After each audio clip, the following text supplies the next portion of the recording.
Boa tarde. Começamos mais um Razão de Estado, aquele programa exclusivo de relações internacionais. Eu diria que não é exclusivo, mas é um programa que trata, por essência, das relações internacionais, que eu diria que é a disciplina mais importante da área de humanas do mundo contemporâneo, tá? Aqui ao meu lado está a professora Daniela Alves. Por favor, professora Daniela. Esqueci de dizer, eu sou o Marcelo Suano. Professora Daniela Alves, por favor, seus cumprimentos. Uma boa tarde, Marcelo Suano. Uma boa tarde também a todos vocês que estão acompanhando aqui o Razão de Estado. Não se esqueçam, por favor, deem um like, compartilhe essa live, não é? Suano, se você quiser já fazer uma prévia das pautas que nós vamos debater hoje. Olha, primeiro vou cumprimentar todo mundo, né? Vou cumprimentar todo o público que nos acompanha, vou cumprimentar essa produção maravilhosa, comandada por Marfê, Nani, Gabriel, Vinícius, eu não posso errar, Todd, Aleph e faltou um. Janderson, não vou esquecer, não tem como. E um beijo para todos vocês que nos acompanham, seja pelo Instagram, seja pelo YouTube, por todas as redes. E um beijo bem apertado para as rádios, que dentro em breve nós estaremos em todas as rádios também que estiverem num contrato ou estiverem em parceria com a Pavivil. E eu peço, por favor, que todos vocês deem um like. Esse like faz com que a gente possa continuar a trabalhar e com bastante seriedade, proficiência, profissionalismo.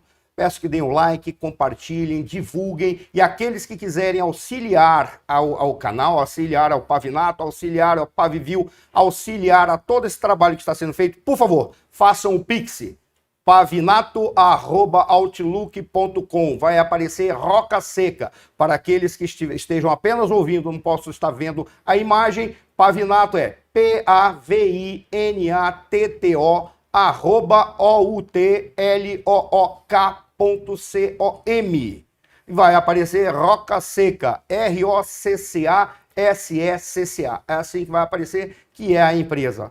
Nos auxilie e faça tudo aquilo que você puder fazer para que este trabalho continue com a qualidade que tem e continue sendo, eu diria assim, um dos poucos espaços que ainda existem no Brasil, buscando a verdade, buscando trabalhar em prol da construção de um país livre. Hoje a pauta está bem interessante, como todas, mas a nossa pauta está bem curiosa. Eu venho ler todos, porque essa introdução já foi muito longa, eu já vou para a primeira pauta, que é aí o que eu vou pedir para que a professora Daniela analise. Depois eu vou explicar por que eu gostaria que ela analise. Qual é a pauta? Saúde global é o quadro. Novo surto de pneumonia em crianças preocupa OMS. Onde? Aí é que está o problema. A Organização Mundial da Saúde pediu à China que fornecesse mais informações sobre o aumento de doenças respiratórias e relatou grupos de crianças com pneumonia não identificada. Normalmente, quando acontece, eles colocam assim, infecção pulmonar inespecífica. Esse é o problema, o inespecífico é um balaio de gato e acaba justificando muita coisa. Mas continuando, o aumento de casos começou no norte da China em meados de outubro, disse a OMS, com a Comissão Nacional de Saúde da China, reportando um aumento na incidência de doenças respiratórias em 13 de novembro. Depois, em 21 de novembro, o mais conhecido historicamente como anteontem ou antes de ontem, depende do local do Brasil que você está, a OMS disse que os meios de comunicação social e o PROMED, um sistema de vigilância pública, que é um sistema de vigilância pública, relataram, tanto a OMS quanto o PROMED, relataram grupos de pneumonia não diagnosticada em crianças no norte da China.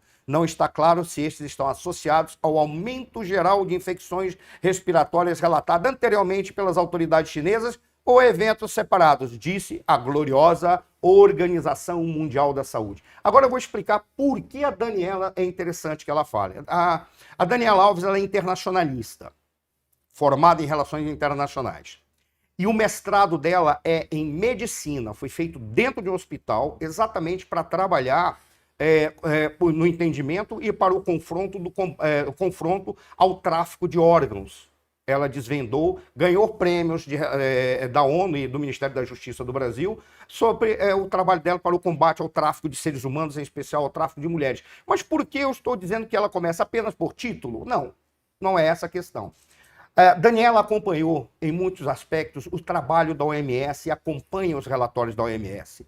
A título de curiosidade, em 2019, antes do surto da pandemia começar no final do ano, em janeiro ou fevereiro, depois você corrija, eu não lembro agora se foi janeiro ou fevereiro, porque eu vi o teu artigo.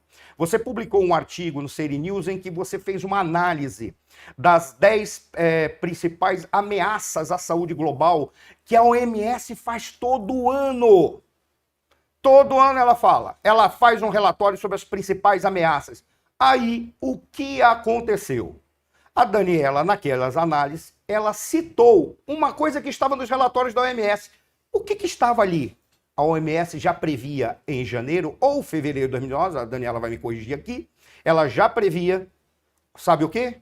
Um surto pandêmico ou uma pandemia por um vírus, de uma doença que iria acontecer até o final do ano, de um vírus do gênero, não sei se é do gênero ou grupo que se fala, não é a minha área. Corona. Lá no início de 2019 já estava previsto pela OMS. Estava na construção de cenários que o organismo internacional faz. E a Daniela, com um ano de antecedência, analisando os relatórios da OMS, disse, olha, a OMS está prevendo que alguma grande coisa vai acontecer. E o nome dessa grande coisa não é Covid, mas é de um vírus do gênero Corona, que é o vírus da Covid. Por isso eu passo a palavra a ti, Dani, para você fazer uma análise do que isso pode estar representando com esse novo surto, a OMS dizendo que precisa de mais dados, a China só informa e coloca uma infecção pulmonar inespecífica. Foi o que me fez ficar 2 anos no hospital, porque no primeiro momento que eu fui, um cara colocou infecção pulmonar inespecífica, mandou ir volta para casa. Quando eu cheguei no hospital, metade dos meus pulmões já estavam tomados. Obrigada, Marcelo, por relembrar todas essas histórias, não é verdade?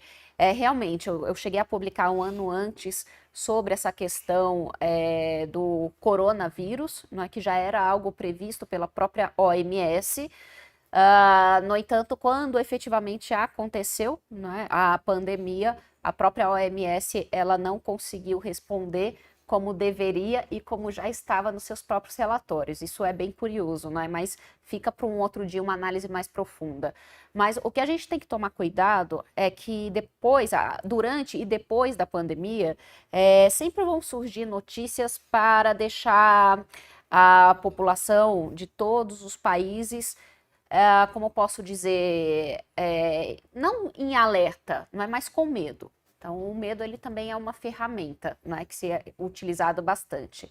Mas essa notícia ela surgiu pela própria OMS, tá? Quando eu peguei, eu vi os relatórios da OMS, e a preocupação é que a China ela lançou, não é, dados sobre essa questão de pneumonia não identificada, não é? Ou seja, não conseguiram, não é que não conseguiram, não quiseram enviar, não é, para os dados internacionais o tipo de pneumonia que essas crianças estão tendo no norte da China.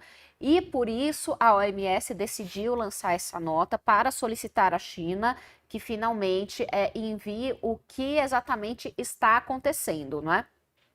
Mas o que os cientistas estão analisando é que por conta do confinamento muito restrito que a China teve e recentemente que começou a reabrir, não é, que as pessoas começaram a circular, por conta disso agora começam a surgir as doenças que, bom, por conta de ficar confinado, não é, a imunidade das pessoas caíram, isso é um fato, né? Nós sabemos o que aconteceu por conta das pessoas ficarem confinadas aqui no nosso país. Não é diferente, só que na China, esse tipo de caso tem uma escala maior, então por isso a preocupação. Mas tem essa questão de ser por conta do contato novamente entre as pessoas, ou seja, a preocupação ainda é em um nível baixo, tá? Mas a preocupação ela não pode deixar de existir justamente porque a China ela não tem dados transparentes, portanto as organizações internacionais elas precisam de dados mais concretos, tá? Para poder realizar determinadas prevenções em nível global, caso seja necessário. Não acredito, não é? Pelo menos a partir das informações que eu consegui obter, que vá precisar de um grande alerta global, mas obviamente nós vamos sempre acompanhar para saber os desdobramentos, até porque, não é, justamente por conta dessa matéria, um ano antes da Covid, foi que eu pude, não é, nos preparar, digamos assim, não é, me preparar para aquilo que poderia acontecer. Portanto, nós vamos continuar acompanhando aqui, porque se for acontecer alguma coisa, vocês vão saber com bastante antecedência antes de chegar as notícias aqui no Brasil, com certeza pelo menos uns 6 meses antes. Eu só fazer um comentário em função do que você está falando. Não é sobre a questão da saúde, mas sobre os organismos internacionais. Quando ocorreu a pandemia, e eu posso falar de carteirinha, o que foi aquela pandemia. Eu fiquei 2 meses internado, sei o que é ser entubado. Se eu relatar aqui, pessoas vão ficar chocadas, mas deixa isso de lado. Eu vi a porcaria que foi feita para impedir uma ação correta do governo federal, as falhas que o governo federal pode ter tido também. Eu vi tudo isso de perto, eu vi atos dentro de hospitais que vocês não têm noção, eu vi até atos de racismo dentro do hospital. E detalhe, eu não sou daqueles todos, não. Eu vi uma pessoa virando a cara e não querendo ser tratada, à beira da morte, não querendo ser tratada por um enfermeiro que era negro. Tá? Vi várias coisas. Eu vi várias coisas. Então eu poderia falar, então não vou falar da questão propriamente dita, da doença. O que eu vou falar é do organismo internacional. É importante que todos tenham em mente que a OMS é sim um órgão técnico-científico. Mas é uma aberração negarem que também é um órgão político. A razão é simples para entender. A OMS é um organismo internacional. O organismo internacional ele representa um espaço de diplomacia de praça pública. Não é diplomacia pública, é diplomacia de praça pública. Significa isso. Um ambiente que todos debatem para tomar decisões coletivamente que são acordadas ali.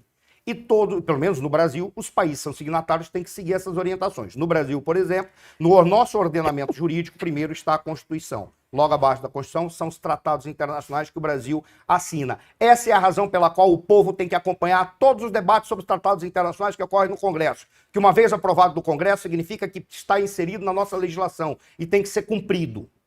Por que eu estou dizendo tudo isso? Nós temos que acompanhar para que não sejam assinados tratados estúpidos. Em especial com grupos terroristas, ou o que quer que seja, porque se nega o que quer que seja do caráter desses grupos. Mas voltando à questão da OMS, porque ela também é um organismo político. Porque a orientação, a organização, a direção, a presidência e a maneira como se configura o corpo administrativo da OMS é feito por votação dos seus membros.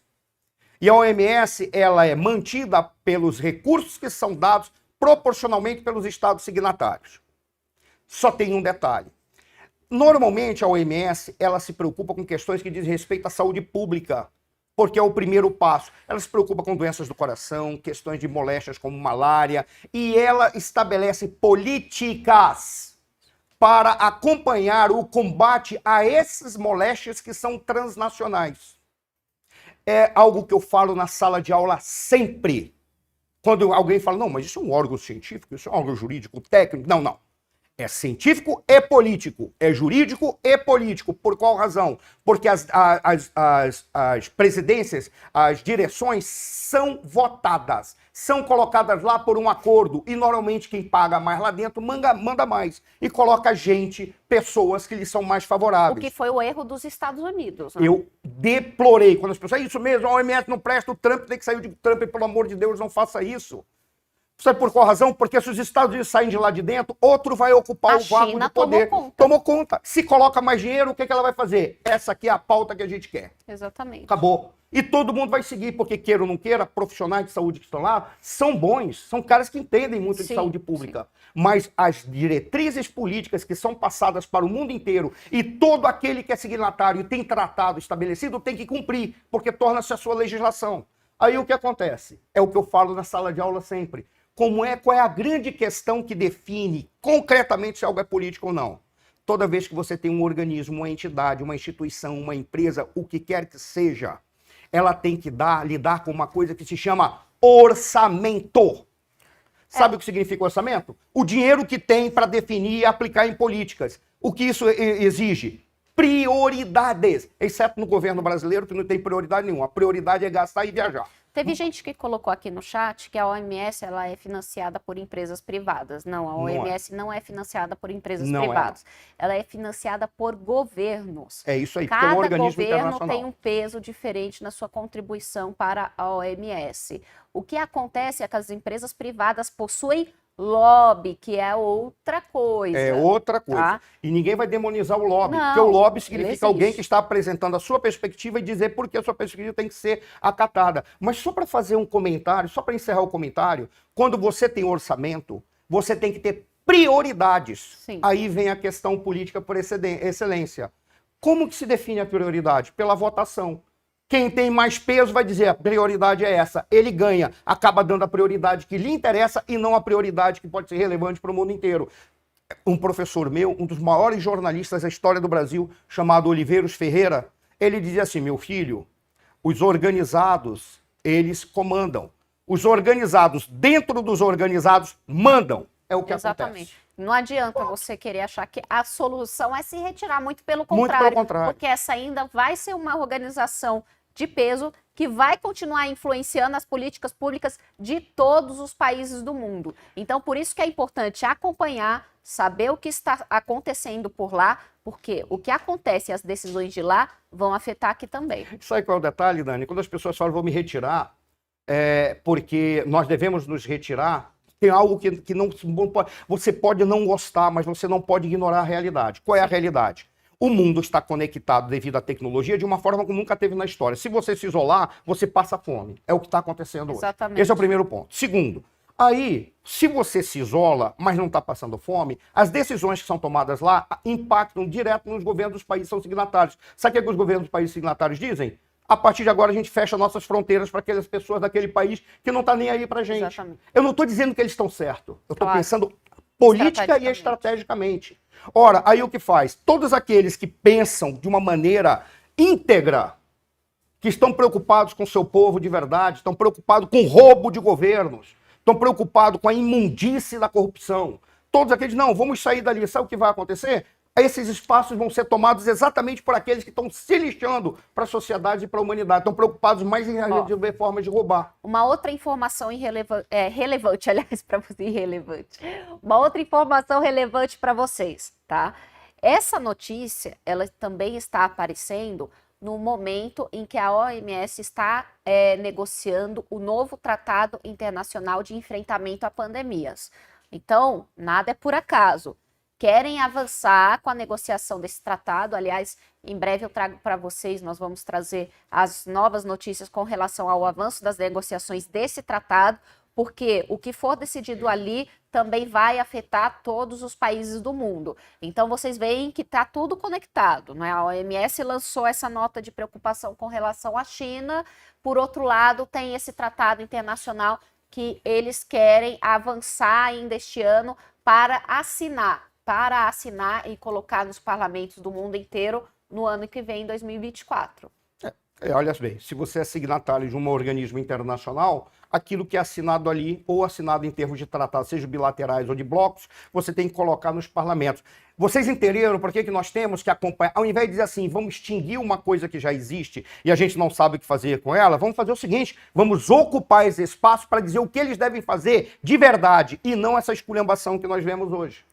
Em que mandam aqueles que estão com problema, que estão com interesses pessoais específicos, estão se lixando para como o mundo está caminhando, mas ficam utilizando da demagogia de matar a fome no mundo inteiro, a demagogia de acabar com carbono na atmosfera, a demagogia de que a Amazônia tem que ser cercada e bosqueada, cercada e impedida, transformada num zoológico para proteger os quero-quero e deixa a população lá passar fome e deixa que as riquezas sejam exploradas por aqueles que estão mancomunados com eles. É isso, por isso que a gente tem que acompanhar. Ao invés de sair correndo, não. Vamos juntar aqueles que podem acompanhar de verdade para impedir que os abusos sejam cometidos. É isso que nós temos que fazer. E aí, esse é o passo que deve ser dado. Bom, depois de todo esse momento de exaltação em prol do bem da humanidade, porque eu estou doente. Então, é que eu estou doente, eu já estou preocupado com o que vai vir dessa nova onda ali, porque eu fiquei 2 meses internado, porque um médico incompetente. No primeiro momento que eu cheguei, ele me mandou para casa e eu estava com todo o quadro de Covid. Todo. Eu era o próprio manual da Covid. Aí ele pegou, como para fazer o exame na época, demorava 6 dias. Ah, não, vamos deixar este idiota aqui no hospital. Não, manda para casa. Qual era o quadro dele? Infecção, como é que é? Infecção pulmonar inespecífica. Eu conversando depois com outro médico, você pode entrar com uma ação com ele, porque a pauta e o comportamento do médico, qual é o vírus que está no ar neste momento. Todo cara que chega com uma situação de infecção pulmonar tem que ser identificado como esse vírus, mesmo que não seja. Depois é que uma vez identificado que não é, que é mandado embora para casa. Fui incompetente, por causa disso, perdi a metade do meu pulmão. Lá, quando eu fui com 80 e pouco de saturação. Para que vocês tenham noção, já é internado quem está com 90 de saturação. Saturação normal é 97. Eu estava com 80 e pouco, cheguei a 70 e alguma coisa. Porque eu não podia respirar. É isso que aconteceu, por culpa desse indivíduo que poderia ter me tratado na hora certa. E não tratou. Agora, a frase era essa, infecção pulmonar inespecífica. Sim, para você ver, não é como algo do outro lado do mundo acabou afetando a vida de todo mundo, não é? Em maior ou menor grau, todo mundo foi afetado. E a gente tem que lembrar também, a China, não é? Ela está endurecendo cada vez mais, não é? Na forma de governar, está concentrando cada vez mais o poder.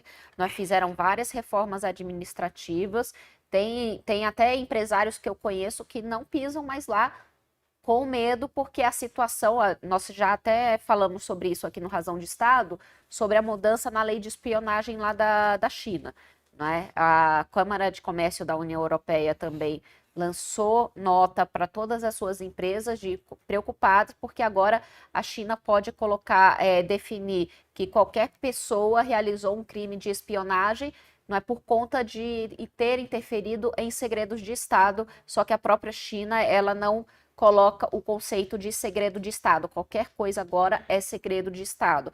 Portanto, isso é um alerta geral para todo mundo. Só para vocês entenderem que a conjuntura ela é uma conjuntura muito difícil, não só pelas guerras em si que estão acontecendo, mas pelo endurecimento da própria China. As reformas que eles fizeram são extremamente preocupantes, o que faz com que os próprios dados sejam cada vez menos confiáveis. Portanto, nós precisamos ficar bem atentos ao que acontece lá. Vamos para o próximo quadro? Vamos para o próximo quadro, sim. Só para dizer uma coisa, não é demonizar ninguém. Os chineses sabem o que querem. E eles ocupam os vácuos de poder, porque são inteligentes. Acho que podemos ir para o próximo quadro. Vamos tentar aliviar a tensão? Então vamos tentar aliviar a tensão com o no Top Secret. Com o Top Secret, Suana. Top Secret. Ações de espionagem. Vamos lá. Em relatório, Ucrânia afirma que hackers russos patrocinados pelo Estado russo têm como alvo embaixadas e organizações internacionais. Os ataques analisados pelo Centro Nacional de Coordenação de Segurança Cibernética, NCSC da Ucrânia, ocorreram em setembro deste ano. A operação mais recente teve o objetivo principal de infiltrar em entidades de embaixadas, destaca o relatório, incluindo alvos no Azerbaijão, Grécia, Romênia e Itália. Outra vítima foi o grande provedor de internet grego Otenet. As contas diplomáticas, especialmente as associadas aos ministérios dos negócios estrangeiros do Azerbaijão e da Itália, foram as que mais sofreram, segundo os investigadores. Uma possível razão é que a inteligência russa estava tentando recolher informações sobre atividades estratégicas do Azerbaijão. Já já a gente vai começar, é interessante depois entender o que é o Azerbaijão, né? Por que Azerbaijão? Mas eu passo a palavra para ti, Dani. E aí, como é que você analisa essas ações de espionagem supostamente vinda de hackers financiados, supostamente, tudo suposto, porque se está comprovado, são os hackers e os serviços de espionagem mais incompetentes do mundo. Tá? Deve ser a polícia secreta do Oliveira Salazar que andava uniformizada. Não, Marcelo. Assim, tá? Não, é porque tem como identificar, tá? Claro, às vezes é mais difícil, às vezes não, mas para quem é especialista, consegue sim fazer um rastreamento. No entanto, qual é a grande questão? Essa informação nós pegamos justamente do relatório do Centro de Defesa do governo ucraniano, Claro. tá? Então, essa é uma informação importante. Por quê? Você tem um relatório que foi elaborado pelo Centro de Defesa do governo ucraniano. Nós sabemos, obviamente, que a Ucrânia está numa guerra com a Rússia. Então, essas informações, tá? Nós precisamos considerar isso. Qual é a fonte da informação? Sempre, tá, gente? Sempre nós precisamos considerar qual é a fonte da informação. Nós aqui informamos para vocês. Isso é um relatório, tá? Do Centro de Defesa da Ucrânia, ok? Portanto, o que nós temos ali? É óbvio que a Ucrânia, ela tem o interesse em mostrar cada vez mais as ações da Rússia, seja elas ações de guerra diretamente contra a Ucrânia, mas também com relação a outros países, porque o objetivo da Ucrânia é expandir mais, não é, países que possam lhe ajudar, que possam ser aliados da Ucrânia, não é verdade? Então esse é um ponto importante. Mas o que o relatório diz? Exatamente que a Rússia, ela está expandindo as suas ações de espionagem cada vez mais, tá? Em embaixadas, você citou algumas aqui, Sim. E também dentro de organismos internacionais, tá? Chegaram até a citar, num determinado momento, a OTAN, tá? E outras organizações internacionais também. E foi, sim, efetivamente identificado, tá? Que a Rússia contratou hackers, tá? É como o Grupo Wagner do digital, sim, entendeu? O Grupo Wagner do digital, é mais ou menos isso. Então, eles contrataram hackers para realizar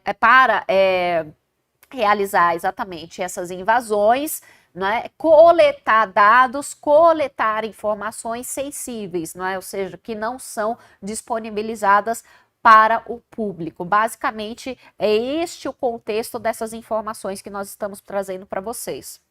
Há um dado que a gente precisa colocar. Sim, foram identificados, são hackers russos que estavam tentando obter informações em embaixadas e obter informações em organismos internacionais. Por que organismos internacionais? Exatamente porque nos organismos internacionais, apesar de ser um ambiente para diplomacia de praça pública, como eu falei, são entidades técnicas, algumas técnico-científicas, mas também são políticas. E tem que saber, eles buscam saber como é que estão sendo tomadas as decisões e se as decisões vão ser tomadas de uma forma que vai priorizá-los ou deixá-los de lado ou prejudicá-los. Só tem um detalhe, eu não vou demonizar a ação que eles fazem, não.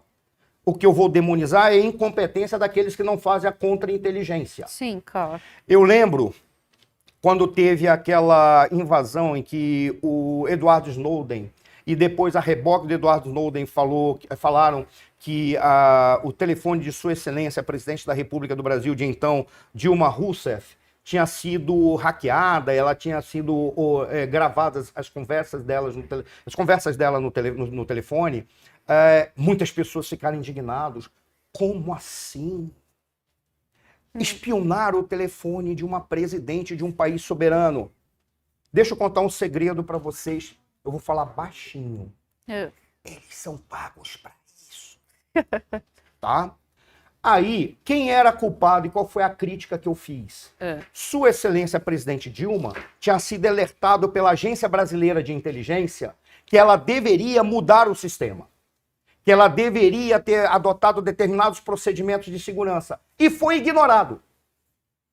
Deveria ter apostado na nossa contra-inteligência, que tem pessoas extremamente sérias. Sim. Tem indivíduos competentes lá. Não seguiu, não respeitou. Aí depois fica querendo demonizar o espião da CIA, que é pago e compra aquilo pelo qual ele é pago. Querem demonizar os caras. Voltemos para o caso dos russos. Ora, sempre existia aquela lenda em cima da tal KGB. Quando morreu a União Soviética e o Estado russo passou a ser o grande herdeiro, a KGB ela se fragmentou em várias agências. Sim. Tem a agência que trabalha com questões internas, é a FSB. Tem aquela que faz espionagem externa, exclusiva, correspondente àquilo que é a CIA, que é a SVR. Tem uma outra chamada GUSP, eu tenho a impressão que é isso, com G, não é CUSP de cuspir. É GUSP, G-U-S-P. Eu tenho a impressão que é isso. Que ela trabalha com questões de mobilização da sociedade. Tem uma outra que agora me escapa o nome, e tem uma outra que era a antiga GRU, que alguns falavam GRU, que é a inteligência do Exército, que faz espionagem no exterior também, que agora é GU, não é mais GRU, agora é GU. A Rússia tem várias agências de inteligência. Como os russos são maus, os Estados Unidos têm 17 agências de inteligência, fazendo aquilo para o qual eles são pagos. Ao invés de serem demonizados, como são demonizados aqui no Brasil. E normalmente quem executa não são as próprias agências. Sim. São os contratados externos. Exato. Entendeu? Esse grupo de hackers, supõe-se que ele é vinculado ou à AGU ou à SVR. Isso. Que ele é pago para ser membro ou para coletar informações. Por que das embaixadas? Porque é nas embaixadas que eles podem ter o planejamento estratégico de como vai atuar contra a Rússia. O que deve ser feito? Um trabalho de contra-inteligência, ponto. Porque você não tem, só se você matar todos os espiões e todos os fofoqueiros do mundo. Porque existe um grande número de fofoqueiros que servem para serviço de espionagem. E nem sabem. Tem um monte de fofoqueiro agora se reunindo, jantando, almoçando, tomando café, com um cara fazendo de conta que é da galera, que tá lá. Mas presta atenção, você acha que essas informações que a Ucrânia lançou é uma forma também de tentar colocar uma certa pressão ali nos países da fronteira com a Rússia sobre a possibilidade da Rússia querer avançar em outros países? A Rússia tem que avançar em outros países da perspectiva da segurança dela. Então ela coloca todo mundo sob tensão. Mas invadindo? Não invadindo, mas colocar sobre a sua zona de influência. Talvez seja uma invasão, uma ação de contra-inteligência para divulgar e criar um ambiente de preparo dos países periféricos. Genial! Isso é uma boa ideia. De repente, essa divulgação ela se dá exatamente para constranger não a Rússia, mas para preparar, em especial do Azerbaijão. Uma pena que hoje a gente não tem mapa. Terça-feira eu coloco o mapa do Azerbaijão. Sabe onde fica o Azerbaijão, pessoal? Mar Cáspio. Sabe o que tem no Mar Cáspio? Uma das maiores reservas de gás natural e petróleo do mundo. E é de onde sai parte do petróleo que vai para a Rússia do petróleo não, gás, que vai para a Rússia e da Rússia para a Europa. Se conquistarem o Azerbaijão, dali dá para fazer um gasoduto que percorre o ventre da Rússia e desemboca todo esse hidrocarboneto na Europa sem passar pelo território russo. 70% das divisas russas decorrem disso daí.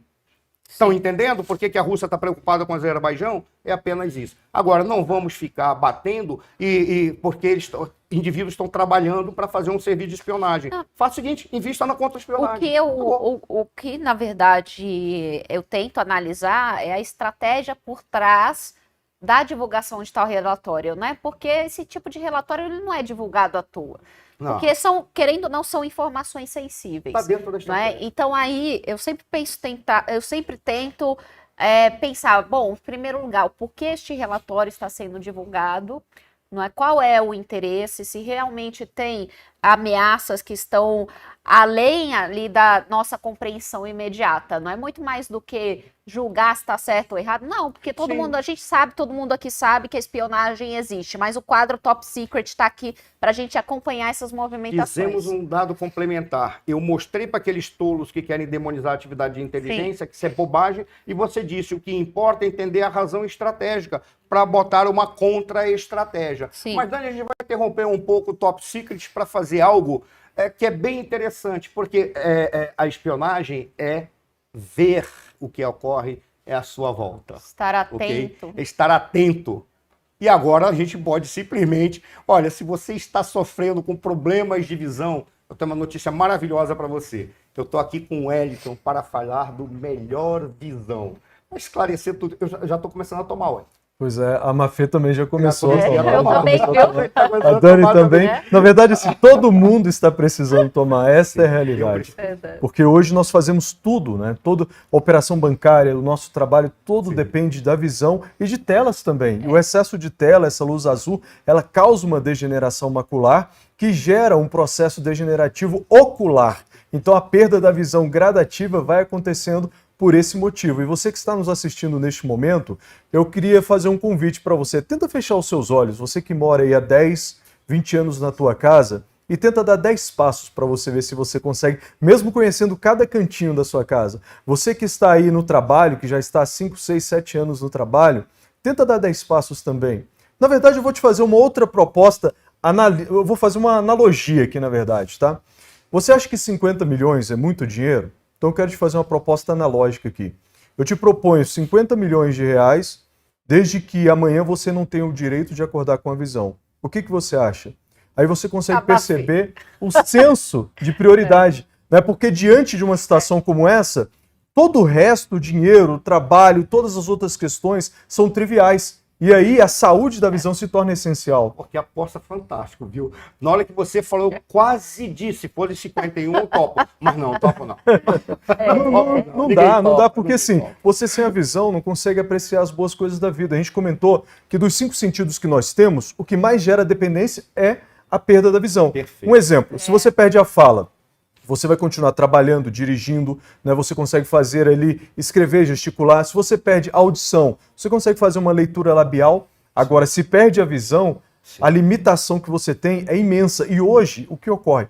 99% das pessoas que perdem a visão por causa da retinopatia diabética, por causa da diabetes, não se recupera mais. Por isso a importância de cuidar da visão, e o Kit Melhor Visão, ele traz o que é de mais avançado em tecnologia em cápsulas para você utilizar no conforto do seu lar. 2 cápsulas ao dia, 3, 4 dias você já percebe a diferença. A visão vai clareando, vai desembaçando, inclusive ele ajuda a paralisar a retinopatia diabética, ou seja, a perda da visão ocasionada pela diabetes. Claro. A pergunta pode ser tomado as duas, porque eu estou tomando os 2 comprimidos, as 2 cápsulas, juntas. Sim. Você pode tomar as 2 juntas? Tem que as duas juntas, perfeitamente. Essa é a praticidade, né? A facilidade. Você usa apenas uma vez ao dia e não precisa utilizar mais. Eu aconselho utilizar pela manhã, tá? Que a absorção é bem mais eficaz, então você utiliza pela manhã as 2 cápsulas e vai ter um resultado muito mais potencializado. Você que não consegue renovar sua carteira de habilitação, não está conseguindo trabalhar, não está conseguindo fazer coisas simples, o Kit Melhor Visão vai te ajudar demais. Wellington, tem alguma contraindicação? Tem. A única contraindicação é para crianças abaixo de 9 anos. Tá?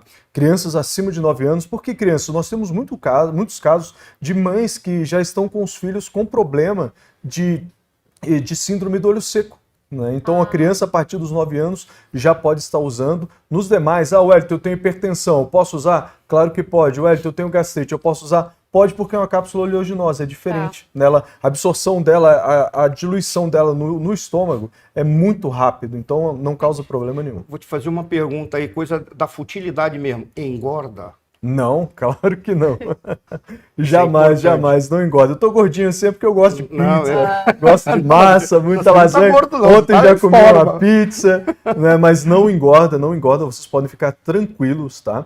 Quanto a isso, pelo contrário, a única função do Melhor Visão é regeneração macular, regeneração ocular, síndrome do olho seco, glaucoma, catarata, é ali que ele vai estar atuando. A única função, a missão, o propósito dele é devolver a liberdade e a alegria de viver a todos vocês que estão nos assistindo neste momento. Nossa, é impressionante. Você está falando a seriedade, a eficácia, a eficiência que tem. Ou seja, 3, 4 dias já começa a ter resultados. Eu estou no meu primeiro dia.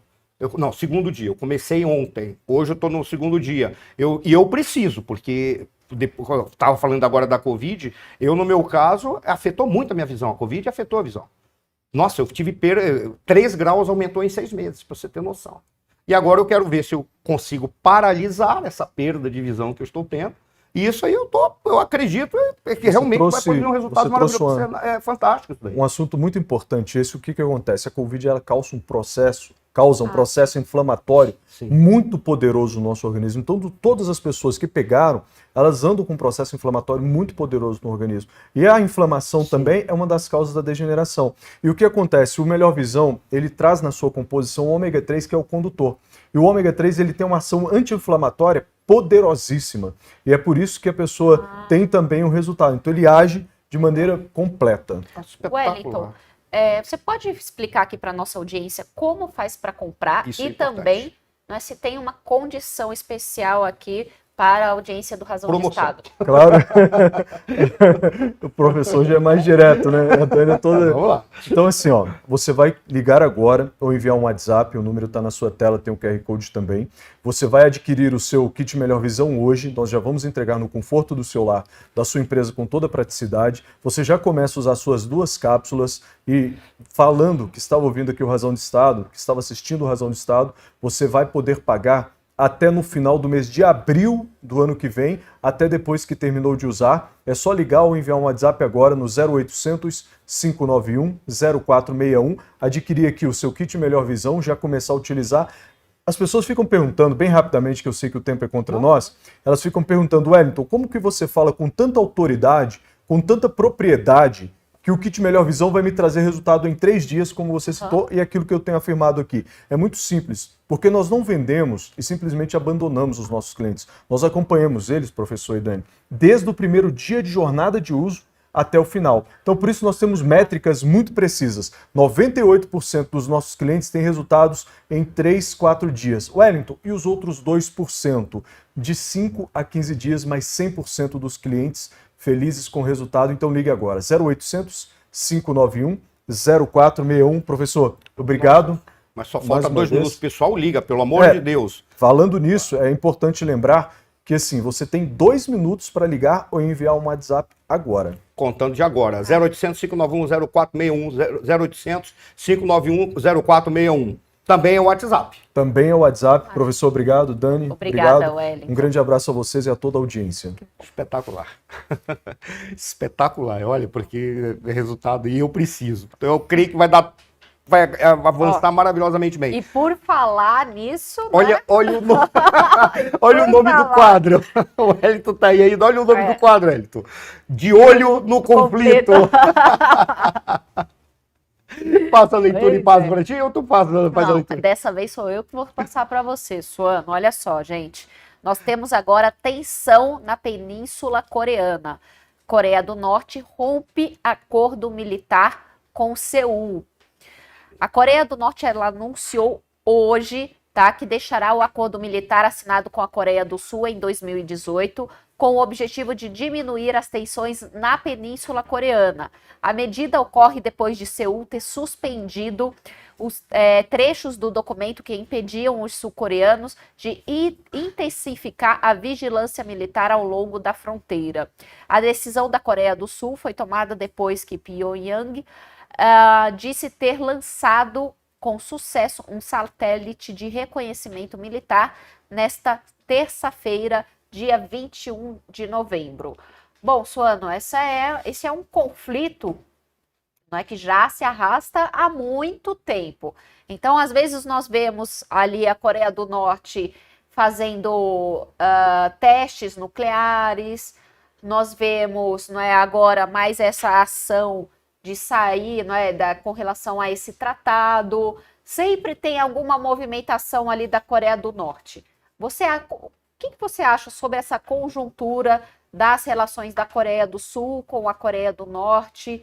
Não é? Se o mundo está sendo complacente com a Coreia do Norte até que um dia realmente, não é, este país, que é uma ditadura, não é? Já foram lançados até vídeos dizendo que a Coreia do Norte não é uma ditadura, é uma democracia. Como a Inglaterra. Sabe? Como isso aí foi o ápice, não é? Mas, gente, a Coreia do Norte é efetivamente uma ditadura. Mas isso é um fato. Então, não tem como desmentir isso. E o que eu vejo é o seguinte, ao longo de muitos anos, a Coreia do Norte vem fazendo ameaças nucleares, mas sempre vem dando novos passos. Como você vê essa conjuntura atual? Tem outros conflitos também ao redor do mundo acontecendo, que de alguma forma também se interligam com a Coreia do Norte, seja com financiamento de grupos terroristas, seja porque estão na zona de influência de outras ditaduras também. Como você vê toda essa conjuntura? Olha, a Coreia do Norte ela fez uma aposta muito clara, né? A guerra da Coreia não acabou ainda. Ela está numa suspensão dos conflitos. Esse foi o acordo que chegaram. Criou-se uma área, uma zona fronteiriça neutra ali, em que ninguém pode transitar, mas para você passar de um lado para o outro, se é que é interesse de alguém passar do lado da Coreia do Sul para a Coreia do Norte, eu acredito que existem moléstias mentais para tudo. Mas tudo bem, né? E nunca se encerrou, mas houve, nesse processo de acomodação, a Coreia do Sul desenvolveu o seu modelo, uma economia capitalista com um regime liberal-democrata. Sim. Ponto. A Coreia do Norte, que algumas pessoas dizem que é uma democracia porque tem o termo democrata, República Democrática da Coreia. Tá brincando comigo. É a mesma coisa que eu particularmente, a partir de agora, eu vou colocar Pega aí, eu vou colocar meu Marcelo José Rockefeller Suano. A partir de agora eu também sou Rockefeller, porque eu coloquei meu nome Rockefeller e quero ter o direito à fortuna que ele teve, tá? Mas continuando, ela tem um regime ditatorial, específico, explícito, e um modo de produção socialista. Tá? Simples assim. Em síntese, quando você pega esses dois modelos, os confrontos se deram, qual foi a aposta que a Coreia do Norte fez? Sim. Primeiro, a Coreia do Norte ela faz fronteira com três países. Sim. Ela faz fronteira com a China, com a Coreia do Sul e com a Rússia. A Coreia do Norte tem 16 quilômetros de fronteira com a Rússia. Ora, enquanto Rússia e China estavam no esboço da época da bipolaridade da Guerra Fria, sim, a Coreia do Norte era comunista, ela precisava apenas ficar sob aquele guarda-chuva. Ótimo. Cai a União Soviética, a Rússia tentou migrar para um modelo capitalista e a China preservou e fez um processo transitório para um capitalismo de Estado. Sim. Ok. E a Coreia, as lideranças da Coreia, são 3 líderes, né? Il alguma coisa, Song, Kim Jong-il e Kim Jong-un. Daqui a pouco, Il Song, deu branco agora no nome dele. Espero que os remédios que eu estou tomando também estão refeitos na minha memória. Mas continuando, são 3. Esse terceiro, do segundo para o terceiro, que é o Kim Jong-un, Kim Il-sung, é o nome do primeiro, que é o avô, tá?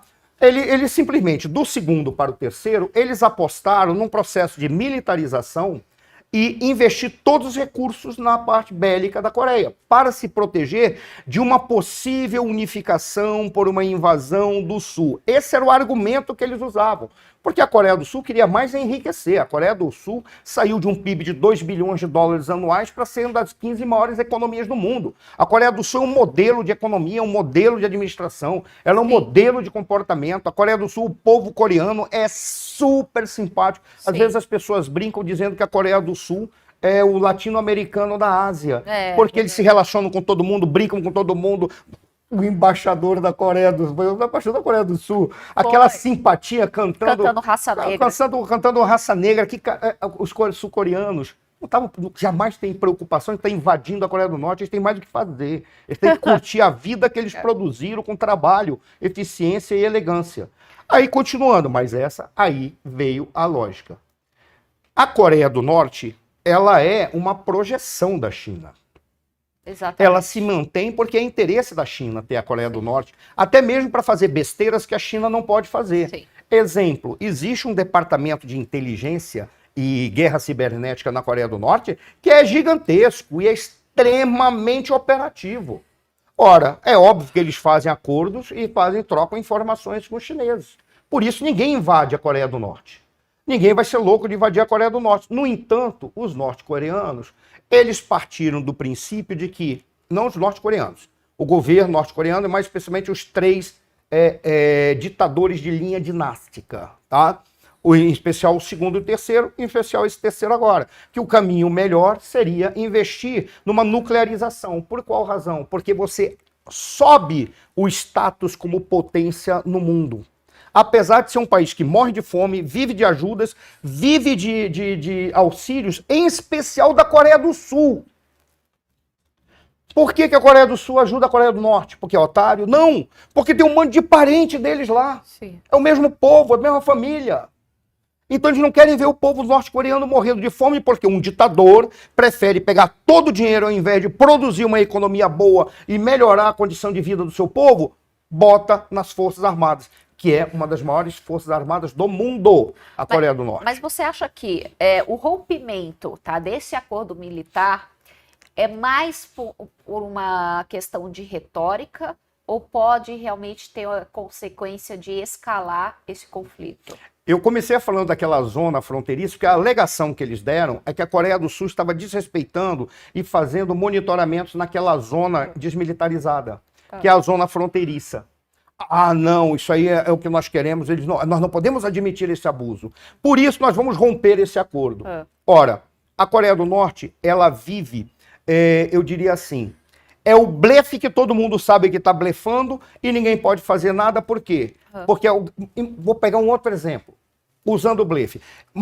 Põe 2 garotinhos de 5 anos. Aí vem o de 6 e começa a gritar com o de 5 anos.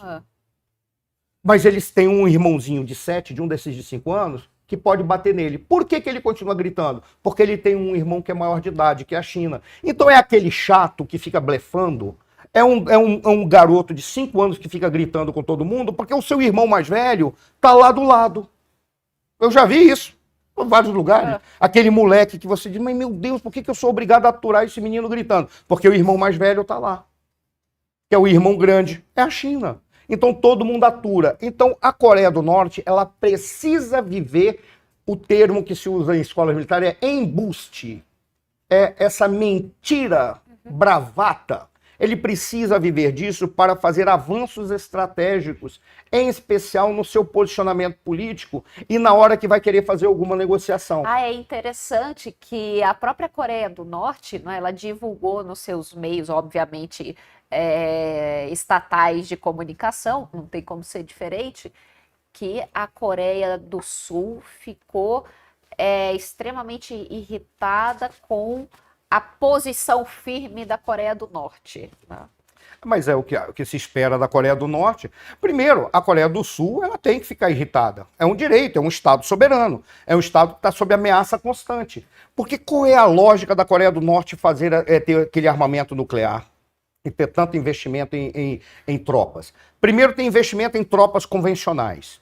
Algumas pessoas dizem que os armamentos não são armamentos tecnologicamente muito avançados desses... Eu acho que não está aparecendo minha imagem, tá? Não. Não está. Que está aparecendo você, Sou dá a impressão que você está falando. Porque eu já estava quase te dublando aqui. Não, é só para ficar claro, porque já tinha gente perguntando se era você ou eu que estava falando. Mas continuando, eles precisam, mesmo que os armamentos não sejam tecnologicamente muito avançados, é importante para a Coreia do Norte ela ter aquela força armada convencional, que é o que? É fuzil, é carro de combate, é canhão de artilharia, são essas os convencionais, para fazer frente à Coreia do Sul na possibilidade de reagir a uma invasão ou na possibilidade de invadir o território sul-coreano. E onde que entra a parte nuclear? Aumenta o status para fazer exigência, porque ela pode blefar. Sim. Ela pode simplesmente dizer, eu estou cansado, vou jogar uma bomba na Coreia do Sul. Todo mundo sabe que se a Coreia do Norte jogar uma bomba na Coreia do Sul, muito dificilmente os Estados Unidos vai bombardear a Coreia do Norte. Porque se bombardear a Coreia do Norte, está atingindo diretamente a China e a Rússia. E a Coreia do Sul é aquele moleque que, porque o irmão mais velho está do lado, se acha no direito de estar batendo em todo mundo. Exato. Entendeu? Então, aí o que eles fazem? Primeiro, criam um armamento nuclear para blefar mais. Já tem armamentos nucleares. Testes de mísseis, porque não adianta você ter uma bomba nuclear que vai cair a 5 metros de você. Sim. Você morre junto. Mas por que mísseis que têm um longo alcance? O longo alcance para eles, o médio alcance é atingir o Japão. Porque Japão e Coreia do Sul são 2 dos 3 países que mais têm bases e tropas norte-americanas no mundo. Tá? É Japão, Coreia do Sul e a Alemanha. São os 3 países que têm mais bases americanas e tropas americanas. Eu tenho a impressão que tem mais de 100 mil soldados no Japão americanos, ou mais de 60 mil, alguma coisa assim. Se alguém puder, nos ajude aí no chat e fale qual é o número de soldados que americanos tem no Japão, na Coreia do Sul e na Alemanha. São os 3 principais países, que é para a gente pôr para o trabalho. Porque o que interessa é o raciocínio que tem aqui. Mas bombardear o Japão. E começa a alegar de desenvolver mísseis capazes de atingir os Estados Unidos. Aí todo mundo fala, como atingir os Estados Unidos? Pô, tem que atravessar todo o Pacífico. Essa é a grande questão, o grande problema de quem não trabalha com os mapas e não trabalha com a geopolítica como instrumento para análise de política externa, e não como se fosse política internacional. São coisas distintas.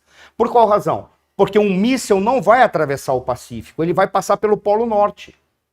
Ok? E passando, ele sobe, percorre a região do Polo Norte para cair no território canadense ou território norte-americano. É por ali que existe a área de combate dos mísseis balísticos ou os mísseis estratégicos para atingir grandes cidades dos Estados Unidos. Qual é a grande jogada? Eu imagino, concluo, o nome que se dá para isso é corolário. Corolário é uma conclusão que decorre de raciocínio lógico. Não é concluo porque está concluindo por chute. Tá? Um corolário é uma conclusão que decorre como consequência de um argumento lógico. Que certamente os chineses têm interesse nisso também. Por qual razão? Porque é muito melhor para os chineses, se ocorrer alguma ameaça nuclear, uma ação nuclear, já que está na doutrina nuclear chinesa, nunca ser o primeiro a bater. Na doutrina nuclear chinesa, eles só podem usar armamento nuclear se eles forem atingidos com armamento nuclear. Que é uma demagogia, isso é lógico que eles não são otários, né? Mas isso está lá para dizer que são pacíficos. No entanto, se você tem a Coreia do Norte com capacidade de atravessar o Polo Norte e atingir o território norte-americano, o que aconteceria? Os norte-coreanos poderiam atingir o território norte-americano a mando da China. E a China estaria isenta do problema. Ainda diria, não vão atingir lá, porque se vocês atingirem, nós consideraremos como tendo sido uma abordagem contra nós. A Sheila colocou aqui 63 mil no Japão, 37 mil na Coreia do Sul. Quanto na Coreia do Sul?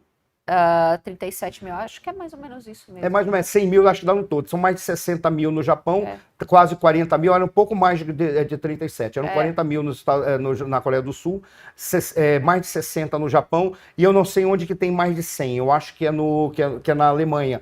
E a somatória Coreia do Sul e Japão dá 100 mil soldados norte-americanos. Eu lembro que teve um debate que se falou, mas vai militarizar, os Estados Unidos colocam. Não, os Estados Unidos não precisa botar tropa lá. Já tem.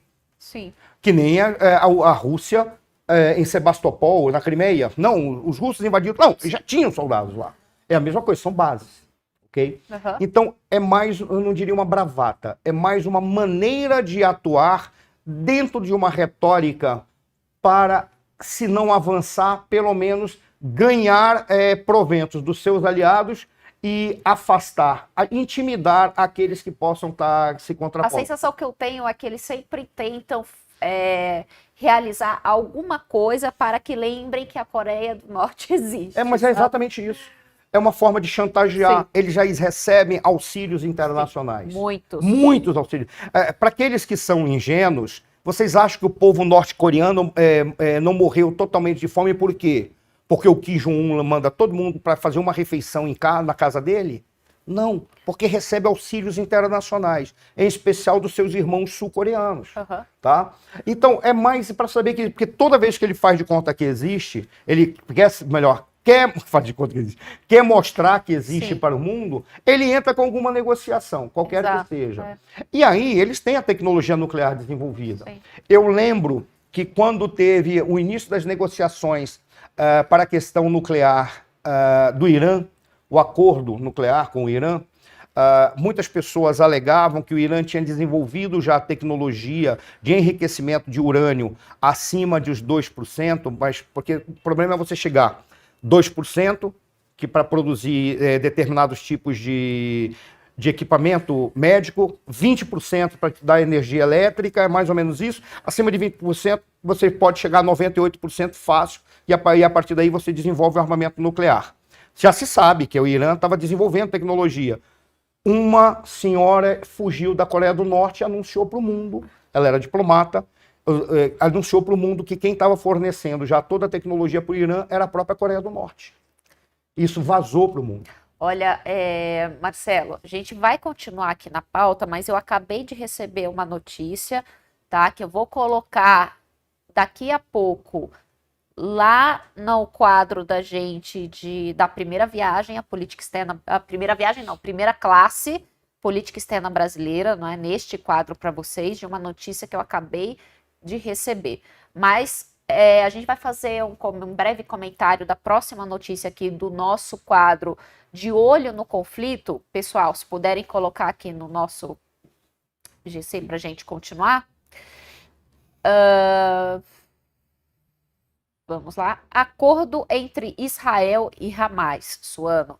O Israel e o grupo terrorista Hamas fecharam um acordo para libertar 50 reféns em troca de uma pausa no combate. O acordo foi firmado nesta quarta-feira, dia 22, pelo horário local, que foi à noite de terça-feira, dia 21, aqui no Brasil, tá?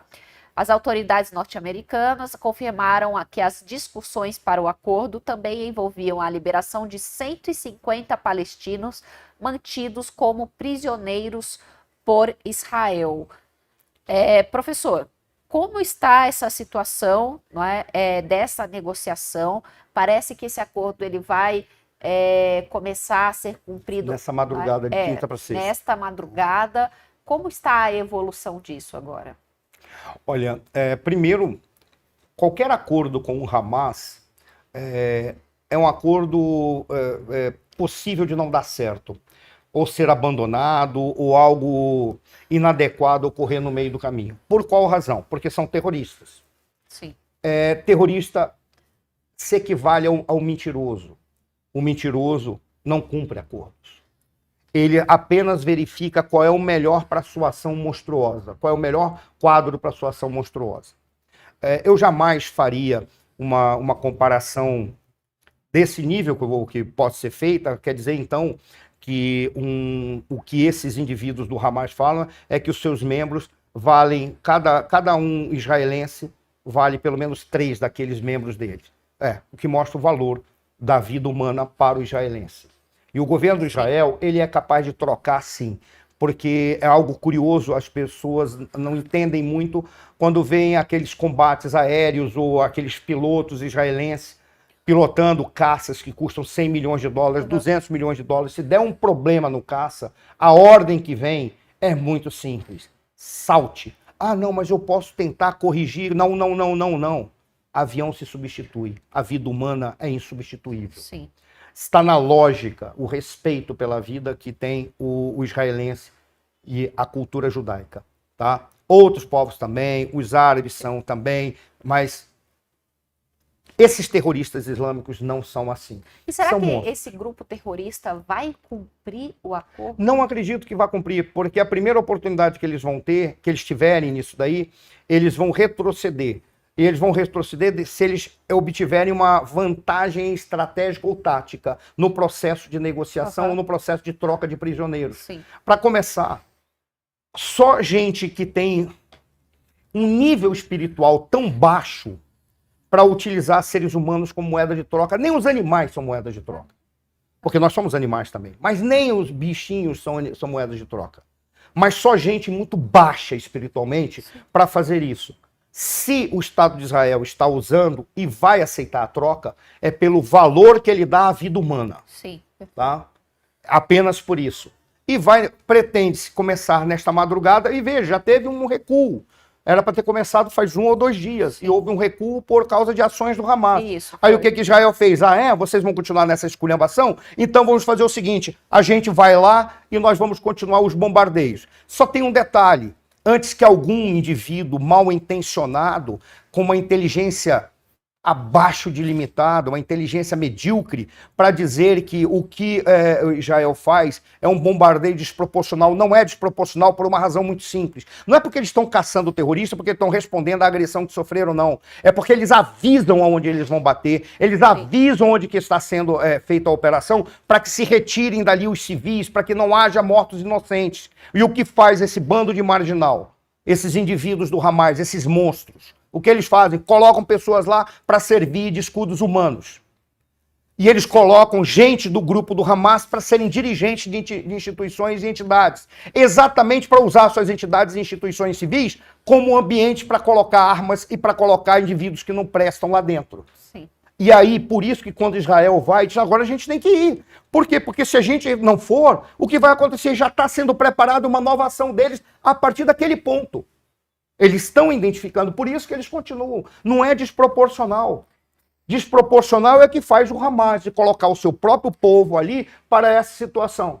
Ora, seria muito simples o Hamas se entregar, sentar com a autoridade palestina, refazer as eleições e conversar com o Estado de Israel, reconhecer o Estado de Israel e reconhecer e respeitar o povo judeu. Porque Israel respeita o povo árabe. Ao contrário do que dizem, no parlamento israelense tem árabes e tem muçulmanos representando lá. Simplesmente isso seria muito mais fácil. Então quem está fazendo isso é o próprio Hamas. E isso me incomoda. Sim. Então a gente espera que muito em breve eles façam um recuo. É óbvio que eles vão recuar quando eles acharem que taticamente eles tiveram algum ganho. Porque para eles a preocupação não está em resolver o problema. Não está nem em resgatar os seus. Sim. A preocupação do Hamas está em utilizar isso dentro de um planejamento tático. Aí é que nós temos que descobrir qual é o passo tático que vai ser dado dentro em breve pelo Hamas, enquanto está fazendo essas negociações. Será que eles estão precisando de 4 dias de trégua para se reorganizar e redistribuir os armamentos e os chefes do Hamas pelo território da faixa de Gaza? O Ciel, vou só fazer um comentário breve, Suano, que o Ciel Reis colocou aqui assim, acho perigoso negociar com o Hamas. Não é Ciel Reis, C-E-L? Não, Reis, Ciel, não, é C-E-L. C-I-E-L. Ah, C-I-E-L, tá, então tudo bem. Você tem as curiosidades. Se fosse Ciel, seria coronel, uma abreviatura de coronel. Não, é Ciel mesmo, não é coronel. Eu imagino, não é? É isso mesmo. Bom, também acho bem perigoso, Ciel, negociar com terroristas, mas agora Israel está tentando de todas as formas resgatar os reféns que ainda estão, não é, como reféns, não é, efetivamente, do Hamas. Suano, vou passar para o próximo quadro, sim, tá bom? Porque eu acabei de receber aqui uma notícia, mas eu vou inserir essa notícia ao final dessas 2 notícias que nós temos aqui dentro do quadro Primeira Classe, a Política Externa Brasileira. Como todos vocês sabem, não é? O Primeira Classe, por quê? Porque, obviamente, são as viagens maravilhosas da nossa política externa brasileira, não é? Do nosso presidente, da nossa primeira-dama. Então, nós temos o quadro Primeira Classe. E olha só, essa aqui eu vou pegar essa notícia para passar para você, tá, Suano? Lula condecora embaixador da Palestina. Depois eu trago aqui para vocês a notícia que eu acabei de receber, tá bom? Então deem like, por favor. Avisem os demais, porque essa notícia aqui é extremamente importante e está relacionada à política externa brasileira, viu? O presidente Luiz Inácio Lula da Silva concedeu ao embaixador da Palestina no Brasil a mais alta condecoração da Ordem de Rio Branco, a Gran Cruz. A homenagem ocorre durante a guerra entre Israel e o grupo terrorista Hamas. A condecoração é concedida pelo governo brasileiro para distinguir pessoas físicas, jurídicas e entidades pelos esforços ou méritos excepcionais. Quais os méritos excepcionais do embaixador da Palestina no Brasil, Suano? Ser amigo do presidente Lula. Talvez seja um único mérito excepcional. Eu vou fazer um pequeno comentário em respeito ao povo palestino, tá? Aqui ninguém vai querer se prontificar, falar alguma coisa contra o povo árabe em geral. Não é isso, não. É que para aquele indivíduo que demagogicamente diz que quer ser um prêmio Nobel da Paz por ser um mediador internacional, já mostra a sua incompetência, dele e da sua equipe. A sua incompetência, a sua má fé nas ações. Se ele quer ser um mediador, olha a perda de oportunidade que este indivíduo teve. Se ele quer ser um demagogo, seja pelo menos, olha, não seja um demagogo medíocre, seja pelo menos um bom demagogo. Sabe o que você poderia fazer? Teria condecorado os dois, Israel Exatamente. E Palestina. E teria ter convidado os dois para um jantar. Ele poderia, porque isso seria demagogia, porque ele estaria ofendendo o povo israelense, mas ele pelo menos estaria dizendo, eu quero criar um ambiente que todos conversem. Exato. Tá? No mínimo, não é? Mas ali, novamente, O que isso significa? Que o Brasil novamente já está tomando partido. Ele já tomou partido desde o início, Sim, quando disse que tem um genocídio Só em Gaza. que o Lula ele fica sambando para lá e para cá para tentar ajustar o discurso, que sempre erra, né? Vamos começar por aí. Mas ele sempre tenta de alguma forma, não, quer dizer, talvez sejam terroristas. Então tá sempre tentando modular ali o próprio discurso dele. Mais do que isso, só o fato de ter uma embaixada da Palestina aqui no Brasil, que alguém no chat perguntou, Palestina é um estado? No caso, o Brasil acaba reconhecendo... Não, o Brasil reconhece. Reconhece justamente por ter uma embaixada, aliás, a localização dessa embaixada. É espetacular. Fica atrás da N2. Depois eu vou explicar o que é N2 e N1, mas continua. Tá, depois porque a localização dessa embaixada também é bem curiosa aqui para vocês que não sabem, o Suano também vai explicar aqui. Já havia uma cúpula de ouro em cima, linda, maravilhosa essa embaixada. Enquanto aquele povo está passando fome, a embaixada da Palestina aqui no Brasil vive extremamente bem.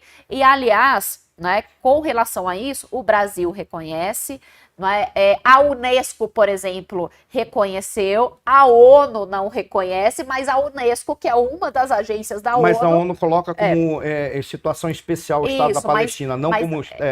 ela reconhece, mas não como um Estado... Não como Estado tal qual nós reconhecemos, por exemplo, o Brasil, não é que é reconhecido por todos. Então, a Palestina tem alguns países reconhecem, outros países não reconhecem, e o Brasil tem esse posicionamento. Suano, você pode falar um pouco mais da embaixada? O mais interessante, o fato de ter uma embaixada significa que o Brasil reconhece a Palestina como um Estado soberano. Perfeito. Ninguém discute o direito daquelas pessoas que se auto-identificam subjetivamente como palestinos, a ter um direito a uma vida digna, ter um governo e conduzir a sua sociedade da melhor forma possível. Ninguém recusa, nem Israel, muito pelo contrário. Israel defende isso. O que Israel quer é que o Estado palestino reconheça o Estado israelense, que eles não tomem os judeus como inimigos mortais e matem os judeus, reconheçam a dignidade do povo judeu. E mais, para complementar, que as forças de defesa sejam supervisionadas, organizadas juntamente com as forças de defesa de Israel. Por qual razão? Porque é óbvio, se não tendo força armada, eles fazem atentados terroristas com esses marginais que não reconhecem o Estado judeu, o Estado israelense, melhor dizendo, e os judeus querem matar todos. Imagina se eles tiverem uma força de defesa autônoma, ou uma força de defesa operante. A primeira oportunidade que tem, eles compram um armamento nuclear e bombardeiam Israel. E detalhe, segundo consta, o Corão não aceita o uso de armamento nuclear armamentos que dizimem populações. Eles estariam agindo até contra o próprio Corão, mas deixa isso de lado. Tá? Voltando para a questão da embaixada. A embaixada fica no setor de embaixadas norte em Brasília. Foi no governo da Dilma ou do Lula? Eu tenho a impressão que começou no governo Lula, mas foi na Dilma que se concretizou. Eu não tenho... construíram. E tem uma cúpula, fica a uns 300 ou 400 metros do Palácio do Planalto, em linha reta. É que Brasília foi uma invenção, é uma pena que a Mafê não vai poder falar que a Mafê é urbanista. Brasília é uma daquelas invenções que eu não sei de que abdômen saiu, porque aquilo não saiu da cabeça de alguém. Tá? Brasília, para facilitar o processo de localização, eles fizeram o seguinte: dividiram em 4 blocos. Norte, que fica à direita, por quê? Porque você chega em Brasília, você tem que olhar da maneira... Tá lá o plano piloto, que é a aeronave. O piloto fica na Praça dos Três Poderes, que é ali que se comanda o Brasil. Tem a asa norte, tem a asa sul. Pensei no avião. Quando chega na altura da rodoviária, para lá você tem, norte e sul, né? Você tem o setor oeste e para baixo você tem o setor leste. Aí o que eles fizeram para facilitar as ruas? Se é no norte é N, N1, N2, N3, aí vai. Se é no leste, leste é L. E se é no oeste, já que nós estamos nos Estados Unidos da Inglaterra, é W. Continuando. O sul fica para lá. Onde fica a embaixada? No setor de embaixadas norte. fica perto da N2. Quando você tem um plano piloto onde fica a esplanada dos ministérios, N1 passa na porta do Palácio do Planalto, N2 passa dos fundos do Palácio do Planalto. Pouco depois do N2 está a Embaixada da Palestina. Pois é, e ela é bem isolada ali. E logo você coloca, sei lá, um sinal de rádio, você já está escutando todo mundo ali. Para começar, você não pode ter perto do Palácio do Planalto nenhuma embaixada. Exatamente. Não deveria ter. Isso já é erro desses urbanistas que inventaram essa esculhambação. Não, isso não foi erro, isso foi uma escolha do governo brasileiro e do PT. Isso tudo bem, fato, mas e tem um detalhe. Aí você vai para a área dos lagos, aí quando você vai ver uma rua, para ver como eles são geniais, Lago Norte e Lago Sul. SHTJ 12,3 elevado ao quadrado, é o nome da rua. O que eu tô falando foi a escolha do PT, foi a localização dessa embaixada. Ela é isolada, gente, não tem nada em volta. Eu tô colocando tudo junto por uma razão muito simples. Você quer reclamar de Brasília? Sabe por qual razão? Porque você está falando, a decisão do PT de colocar a embaixada perto do Palácio do Planalto. Tem lá a cúpula dourada lá, e na época eu acho que era o Hamas que tinha vencido as eleições. Foi isso mesmo. O Hamas tinha vencido as eleições lá na faixa de Gaza. Vocês conseguem a foto aí da Embaixada da Palestina em Brasília? O mais assustador, Dani, por que eu estou dizendo isso? Sabe por qual razão? Porque o Oscar Niemeyer é comunista. Eu não sei se o nosso urbanista também. Sou um comunista para inventar uma porcaria dessa. Eu não consigo imaginar como é que alguém faz um negócio desse, uma cidade que foi feita para bilionários, porque só comunista consegue ser bilionário, porque não tem lugar para estacionar carro. Um ponto de ônibus para o outro são 3 quilômetros de distância. Você não tem como estacionar carro, significa que só pode andar de carro quem tem motorista. E para quem não sabe, a embaixada ela fica bem isolada ali, ela tem uma localização extremamente privilegiada, tá? Até mesmo do ponto de vista de obtenção de informação e inteligência, porque qualquer equipamento de espionagem vai direto ali no Palácio. Olha só, gente. Lindíssima. Olha só, isso aí é uma cúpula de ouro, tá? Não é qualquer coisa, não é, sabe, papelzinho ali brilhoso. Não é isso não. É uma cúpula de ouro, é um negócio assim chiquérrimo, tá? Claro, porque país que a sua população, em grande parcela dela, passa fome, normalmente tem as maiores e mais caras embaixadas em vários países. Não é verdade? O mais assustador é quando a gente pega os países europeus, são os países mais desenvolvidos. Você quer até doar dinheiro. Não, você vai na embaixada deles... Meu, a vontade que você tem é você pegar um dinheirinho, sair e colocar no negócio. Os caras, detalhe, eu vi embaixadas europeias que queriam devolver o terreno que receberam porque achavam que era muito. O consulado da Espanha aqui em São Paulo, por exemplo, melhorou bastante, mas há uns anos atrás, gente, era um prédiozinho, aliás, era uma sala dentro de um prédiozinho ali no Paraíso, sabe? Mas o negócio todo caído aos pedaços. Sabe por quê? Porque o europeu sabe o custo do suor do seu povo para manter gente lá fora, representante lá fora, e o quanto custa para manter um prédio desse. Custa muito caro, e ele sabe que isso vai para o bolso do contribuinte, para o bolso do cidadão, que é o seu empregador. Por isso que os europeus têm vergonha na cara. Quando você entra na embaixada dos Estados Unidos, é enorme, mas só tem um detalhe, é simples. As paredes são simples, o prédio é simples, é tudo simples. Não tem nada de luxo lá dentro. Exatamente. Mesma coisa a embaixada da Rússia, também não tem luxo lá dentro.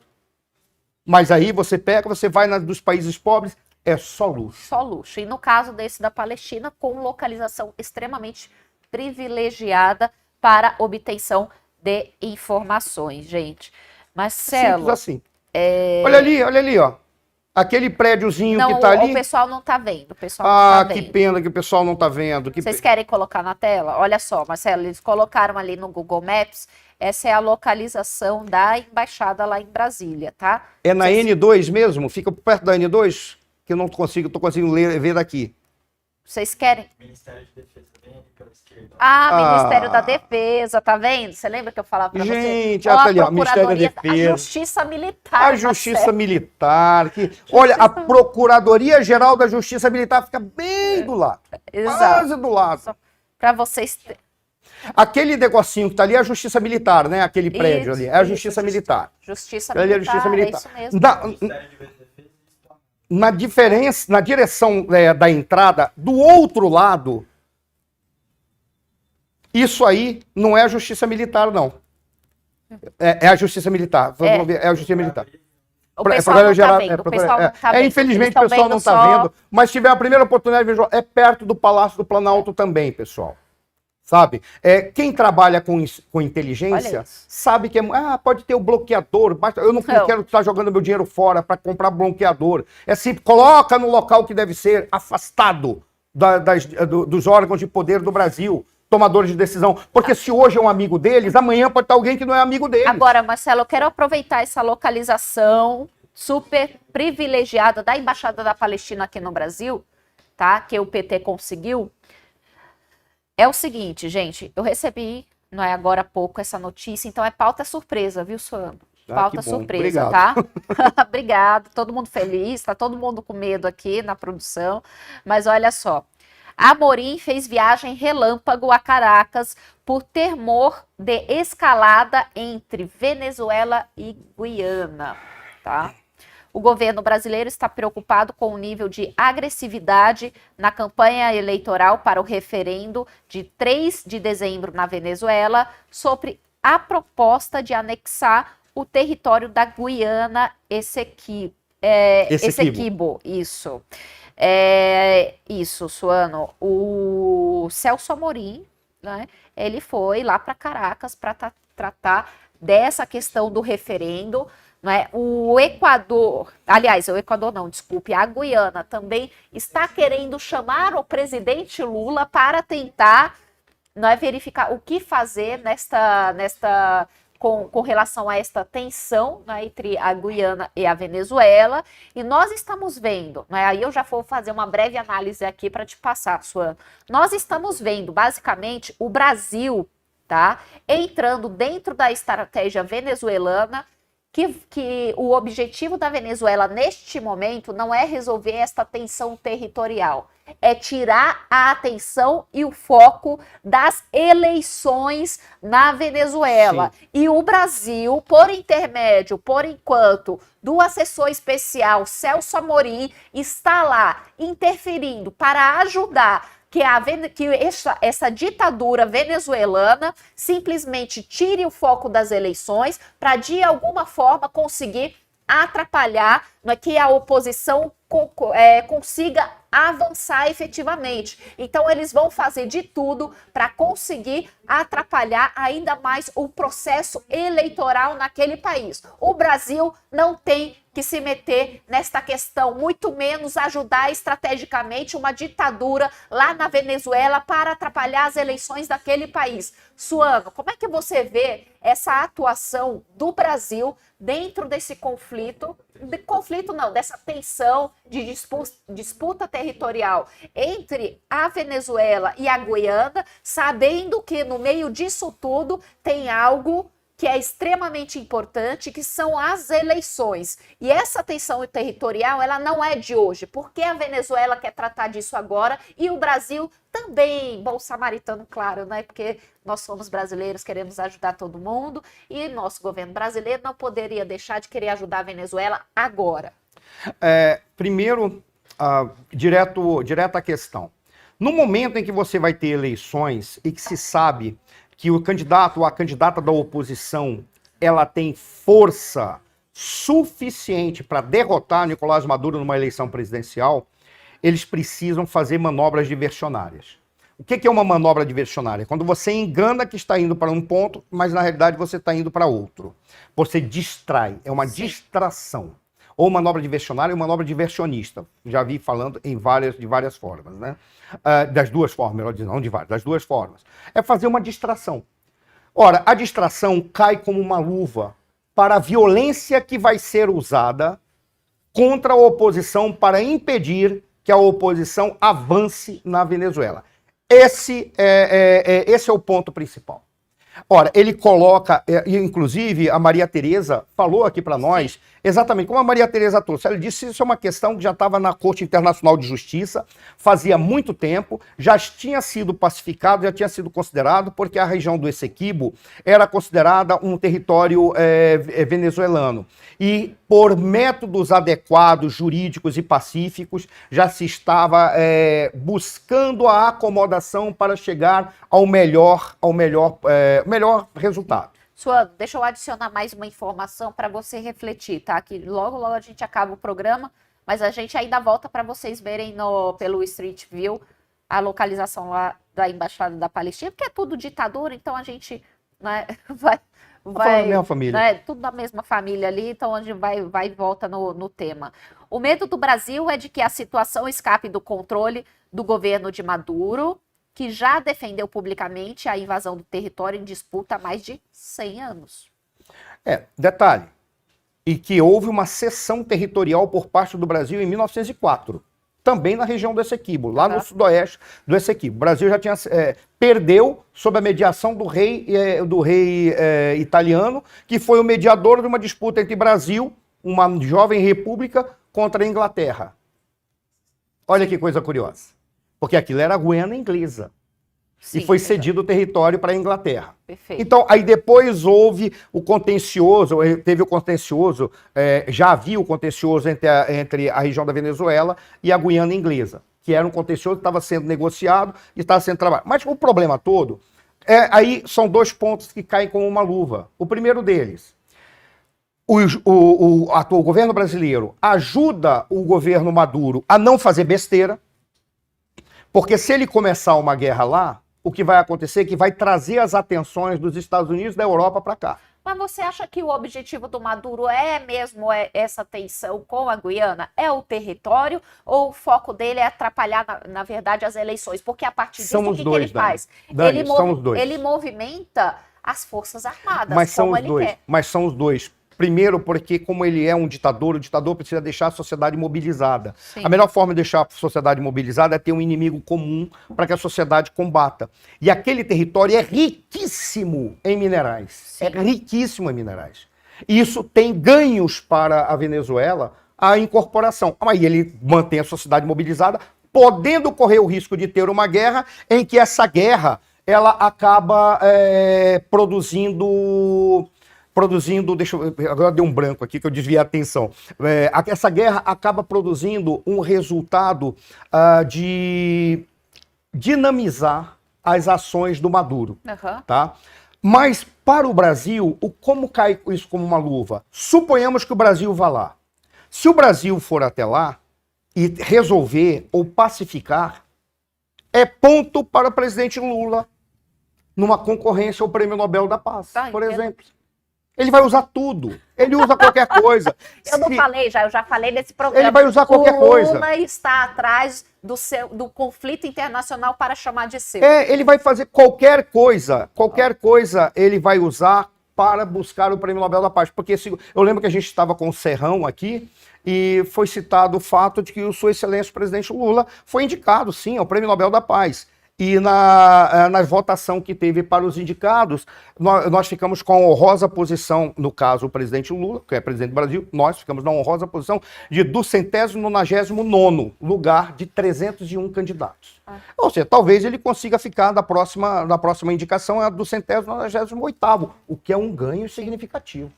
Pessoal, se vocês quiserem colocar na tela aí o Street View, a localização da Embaixada da Palestina, enquanto o Marcelo conclui aqui. Ah, tá aqui. Vocês conseguem me checar? Ah, conseguem. Agora dá uma olhada. Olha, agora na frente, Tribunal Militar. É o Tribunal de Justiça Militar. Olha só. Se pudesse dar uma caminhada... Não, mas aí é longe. Caminhada na direção do Palácio do Planalto. Não, aí é longe, Não, não é longe não. Tá até seco. É perto. Dá pra sentir o calor daqui. Esse aí é setor de Embaixada Norte. Não. Mas conclui aí com relação à Venezuela, Marcelo. Enquanto o pessoal tá andando ali, quando você achar... Então, basicamente, cai como uma luva. Entra como aquele conflito, para chamar de seu, em que, já que ele não consegue resolver o problema da Ucrânia e da Rússia com uma roda de cerveja, ele não consegue resolver o problema de Israel e o Hamas porque não é Israel-Palestina, viu, pessoal? É Israel e Hamas. Com uma outra roda de cerveja, mesmo porque muçulmano não bebe álcool. Então, ele ficaria sem ter o que falar. Porque se não tiver como beber, eu não sei se vai... O objetivo é beber alguma coisa. Não consegue resolver o problema do conflito Israel e Hamas com uma rodada de cerveja.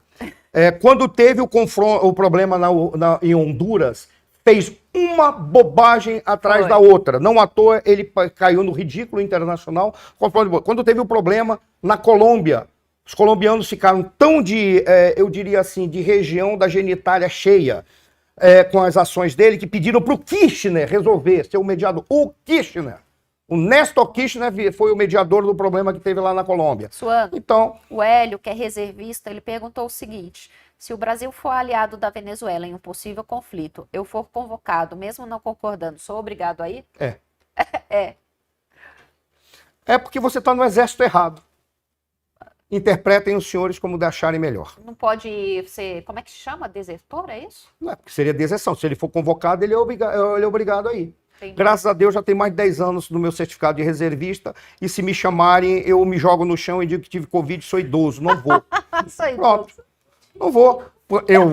Eu vou lutar com porcaria? Estão brincando comigo. Por uma ação estúpida, estão brincando comigo. Tem mais um detalhe, você está no exército errado, porque provavelmente é o exército que vai estar lutando como aliado do exército errado. É só por essa razão. Porque aí, convenhamos, olha, é impressionante. De fralda de criança, de bebê e cabeça de político no Brasil, não é que você espera qualquer coisa, é que você já sabe o que virá. É até possível que tenha uma guerra e a gente... Pena de morte da deserção no Brasil.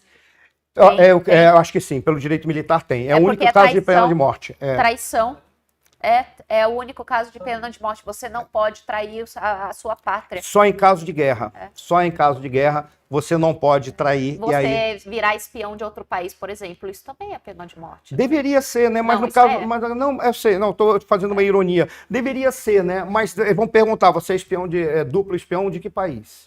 Aí vão dizer, não, sou da Venezuela, eu sou venezuelano. Não, desculpa ao povo venezuelano, que é um povo irmão, amigo e lindo. Eu sou bolivariano. Não, você não é espião. Você não vai ser preso. Você é um combatente pelo mundo. É isso, gente. Suano, obrigada. Temos que encerrar, né? E encerramento é teu, com toda elegância. Por favor, imagina. Pessoal, encerramos o Razão de Estado por hoje. Terça-feira temos novidades. Temos novamente, compartilhem, deem um like, divulguem e façam uma contribuição no Pavipix, pavinato@outlook.com.